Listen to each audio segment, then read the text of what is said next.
سلام. امروز طریقه آموزش 120 fps داخل پابجی موبایل برای آیپد و موبایل آوردیم براتون. بعد از انجام از این تنظیمات دیگه اصلا شما داخل گیم لک نمیکنین و باید با لک خداحافظی کنین. این تنظیمات توسط خود پابجی موبایل در بازی اضافه شده که شما نیاز به اینستال کدام اپی دیگر را ندارین و کاملا قانونی است. خیلی از شما شاید از این اپدیت خبر داشته باشین و خیلی هایتون خبر نداشته باشین. این ویدیو برای همون نفرها است. کسایی که 120 fps کده بازم لک میگیرن، باید براتون بگم که شما به صورت کامل این تنظیمات انجام ندادین. پیش از اینکه طرف ویدیو بریم این ویدیو رو سیو کنین که از پیشتون گم نشه. اگر تنظیمات انجام دادین و از این تنظیمات راضی بودین حتما مرا فالو کنین. خوب بچا، به خاطر اینکه نگوین داخل موبایل نامده، امروز ما از موبایل اومدیم و این تنظیمات براتون انجام به صورت اساسیش انجام میدم.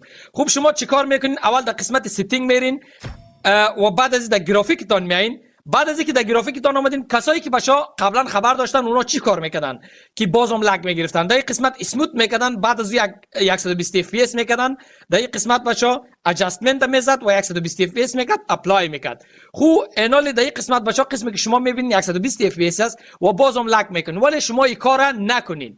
پیش از اینکه شما 120 fps کنین، برین در قسمتی بچا در قسمت بهتر گرافیک برین. در قسمت بهتر گرافیک که اومدین در قسمت اولترا، در قسمت اولترا را انتخاب کنین.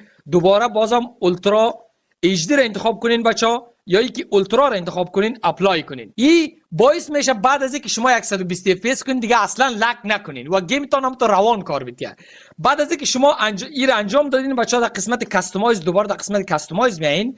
بعد از در قسمت کاستومایز اومدین این را اسموت میگیرین و میرین اولترا اکستریم میکنین، اپلای میکنین. در این قسمت بچا برای ما 110 fps نشان میده. اگر شما میخواین 120 fps کنین، در این قسمت مانوال ادجاستمنت برین و در اینجا 120 fps شد فعلا.